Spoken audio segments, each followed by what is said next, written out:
안녕하세요. 김성길 목사와 함께하는 천국의 이정표 34번째 시간이 되겠습니다. 이 시간부터는 이제 천국의 이정표의 마지막 제3부인 요한계시록에 대해서 정리를 해보려고 합니다. 자, 여러분, 요한계시록 그러면 어떤 생각이 드십니까? 어떤 분들은 요한계시록은 함부로 풀면 안 돼. 요한계시록은 함부로 보면 큰일 나. 신천지 같은 또 이단에서는 요한계시록의 계시를 일반 교회 목사들은 모른다. 자기만 계시를 받은 내용이다. 자, 그러면 과연 이 계시록이라는 것은 정말 그렇게 어려운 책일까요? 그렇지 않습니다. 어쩌면 제일 단순하고 제일 이해하기 쉬운 책이 바로 요한계시록이죠.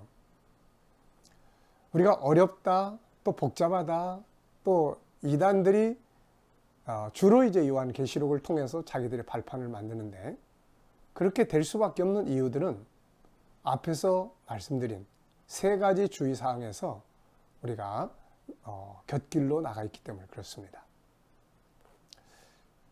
앞에서 말씀드렸던 주의사항 세 가지만 우리가 잘 염두에 두고 거기에 근거해서 살펴보면 요한계시록은 이미 다 답이 나와 있는 책이죠. 이미 내용이 뭔지 딱 알고 들어갈 수 있는 책이에요. 그래서 어려운 책이 아니고 아주 단순하고 그러면서도 마지막 때의 상황을 좀 더 구체적으로 자세하게 설명해 주는 내용이 바로 계시록입니다. 그래서 계시록을 어렵다 생각하지 말고 또 막 복잡하다 이러지 말고 재밌게 실감 있게 또 그러면서 마지막 시대를 충분히 볼 수 있고 그 다음에 오게 될 하나님 나라를 충분히 이해할 수 있는 그런 마음으로 함께 살펴보도록 하겠습니다. 자, 우리가 이제 계시록을 다루기 위해서 몇 가지 기억해야 될 점들이 있습니다. 우선 계시록이라는 책의 성격이에요. 계시록은 도대체 뭘 보여주려고 하는 책이냐는 거죠. 참고로 우리가 계시문학이라는 말을 덜어 합니다. 근데 저는 이 계시문학이라는 말을 별로 좋아하지 않아요. 그리고 별로 사용해서는 안 된다고 생각을 합니다. 왜냐하면 이 문학이라는 말은 말할 수 없는 시대에 뭔가를 표현하기 위한 그런 방법으로 사용했던 것들이에요. 일제시대 또는 독재 시대에 뭔가를 표현하고 싶은데 그래서 이거를 노래로, 시로, 글로 표현하는 거죠. 그런데 이 다니엘서나 마태복음 24장, 25장, 요한계시록은 그렇게 문학적으로 뭘 숨겨놓고 표현한 글들이 아니에요. 이거는 문학이 아니고 이건 계시의 말씀이에요. 계시의 말씀. 반드시 그대로 되어질 일. 계시록에서 제일 강조되는 말이 반드시 속히 될 일. 반드시 그대로 되어질 일. 이런 말들이거든요. 그러니까 이것이 무슨 문학적인 것처럼 뭘 속에다 담아가지고 막 퀴즈처럼 이렇게 풀어야 될 책이 아니라는 겁니다. 자, 그래서 그런 부분들을 이해하기 위해서는 다시 한번 다니엘서, 마태복음 24장, 25장 그리고 계시록의 성격들을 우리가 한번 비교해서 살펴볼 필요가 있습니다. 자, 다니엘서는 말 그대로 다니엘 시대부터 주어진 계시의 내용이에요. 그리고 그 끝은 항상 그 끝은 여기입니다. 여기는 뭐예요? 예수님이 재림하시는 거죠. 이미 다니엘서에서 예수님이 재림하신다는 거, 구름 타고 오신다는 거, 그리고 영원한 나라가 이루어진다는 거, 우리 다 살펴봤잖아요. 다니엘서 2장의 마지막 끝도 하나님이 세우시는 나라, 7장의 끝도 하나님이 심판하시고 성도들이 나라를 얻는다는 거, 다니엘서 9장도 마지막 끝은 의의 나라, 예수님이 왕노릇 하시는 영광의 나라가 설명되고 있고요. 10장, 11장, 12장 전쟁에 대한 이야기도 맨 마지막 끝에는 다니엘서 12장 2절, 3절 예수님 재림하시고 성도들이 기업을 얻는 그런 이야기잖아요. 예수님의 예언서를 보면 이거는 이제 예수님 시대부터죠. 예수님 시대. 예수님 시대부터 끝은 다니엘서하고 똑같다는 거예요. 마태복음 24장 29절 그날 곧 환난 후에 인자가 공중에서 구름을 타고 오는 것을 볼 거다. 천사들의 나팔 소리와 함께 이 끝에서 저 끝까지 하나님 백성들이 다 불러 모여서 하나님의 보좌 앞에 서게 될 거다. 자, 주님 앞에 모이는 이 모임을 계시록 7장 9절에서 각 나라와 족속과 백성과 방언에서 수를 헤아릴 수 없는 큰 무리가 하나님 앞에 다 모이게 되는 장면을 보여주지 않습니까? 그리고 마태복음 25장 34절 복받을 자들이여 창세로부터 너희를 위해서 예비된 나라를 상속하라. 자, 다니엘서의 끝도 예수님의 천국 이정표의 끝도 똑같은 거예요. 그러다 보니까 끝이 같다면 중간의 과정도 같을 수밖에 없잖아요. 중간의 과정도 같을 수밖에 없다. 그래서 예수님의 예언은 다니엘서의 예언과 별개의 예언이 아니고 별개가 될 수가 없잖아요. 목적지가 같은데 가는 길에서 단지 전봇대만 설명하다가 건물을 설명하거나 또 다양한 것들을 소개하는 것과 같은 차이점일 뿐이에요. 자, 그래서 예수님의 예언이 다니엘서 속에 들어있단 말이죠. 다니엘서 9장부터 시작, 9장의 이야기가 예수님의 예언이다. 뭐 전혀 어려울 거 없잖아요. 그러면 요한계시록은 또 어때요? 그 끝을 한번 보십시오. 일단 요한계시록의 끝이 어디냐면은 요한계시록의 끝이 계시록 17장부터 18장, 이건 세상 심판이에요. 적그리스도의 세계 심판. 다니엘서 7장에서 그의 세계가 심판받는다고 말하잖아요. 심판이 시작이 돼요. 그래서 적그리스도의 세계, 인본주의 세상이 마지막으로 심판받아요. 17장, 18장. 그러고 나면 19장에 예수님이 재림하셔요. 19장. 네. 예수님께서 말씀하신 재림, 다니엘이 말한 재림, 다 똑같은 거예요. 그리고 나면은 계시록 20장, 천년왕국. 뭐 이것은 그대로 믿어도 좋고, 아니면 무천년설을 믿으시는 분들은 그대로 믿어도 좋고. 중요한 거는 다 예수님 재림 이후에 되어지는 일이니까요. 중요한 것은 두 가지를 다 포함해서 우리는 하나님의 나라, 주님의 나라 이렇게 표현을 합니다.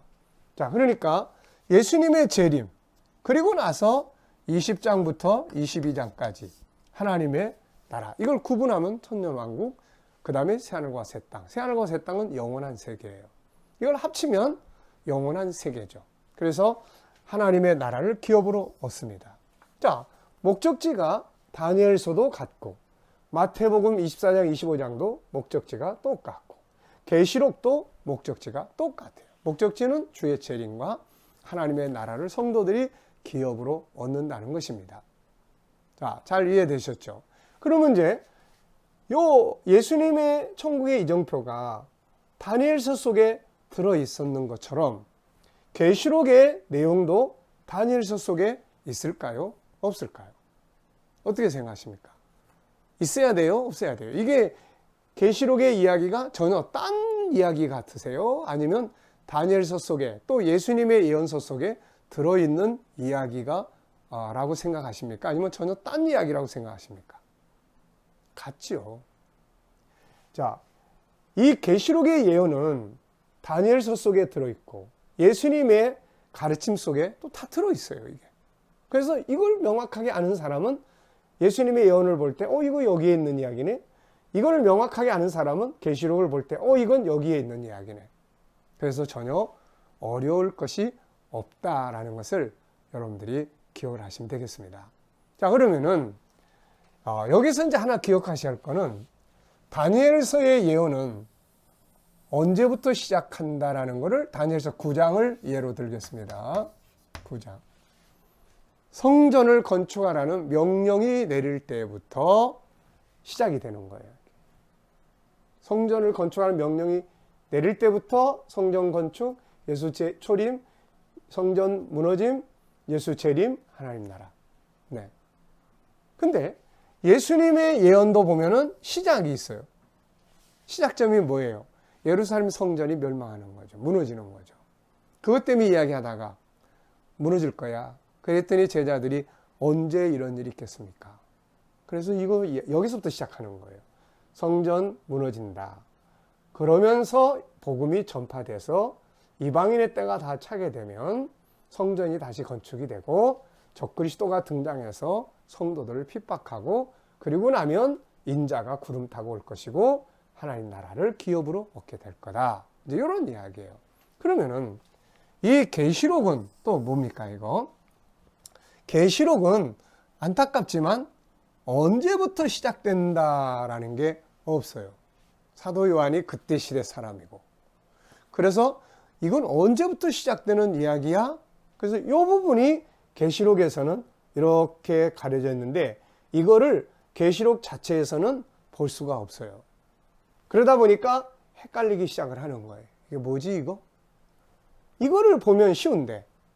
근데 이거를 어디서 볼 수 있냐면은 여기서 볼 수 있는 거죠. 여기서. 이걸 여기서 볼 수 있는 거예요. 여기서. 시작점을.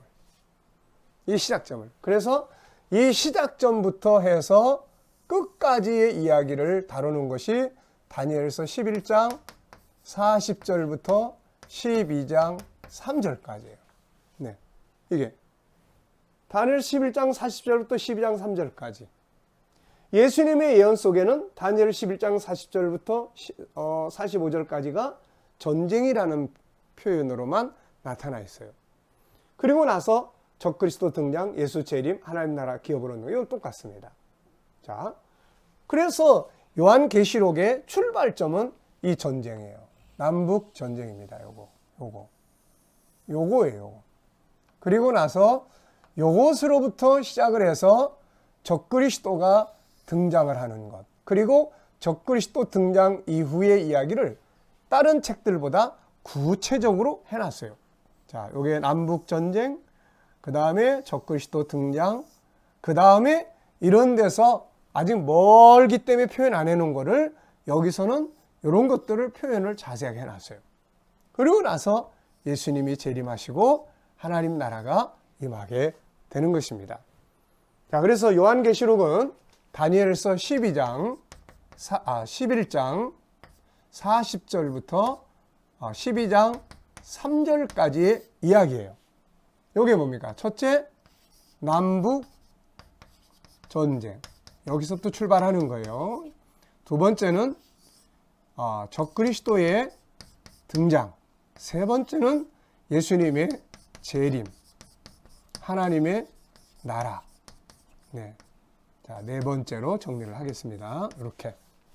자, 그러니까 여기에 있는 이야기가 여기에서 구체적으로 네 구절 속에 있는 40절부터 45절, 40, 41, 42, 43, 44, 45, 1, 2, 3.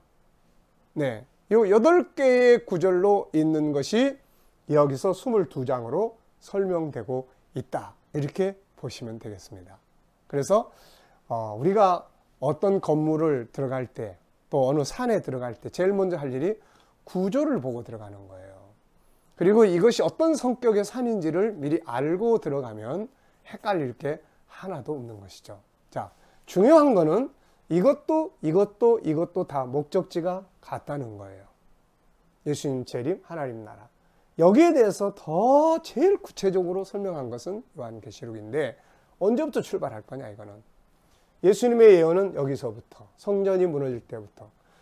계시록의 예언은 남북 전쟁의 시점으로부터 이 끝부분에 대해서만 구체적으로 설명하고 있다 하는 것을 우리가 기억하시기 바랍니다. 그래서 내용은 다니엘서 11장 40절로 12장 3절까지 남북 전쟁, 적그리스도 등장, 예수 재림, 하나님 나라 임하심.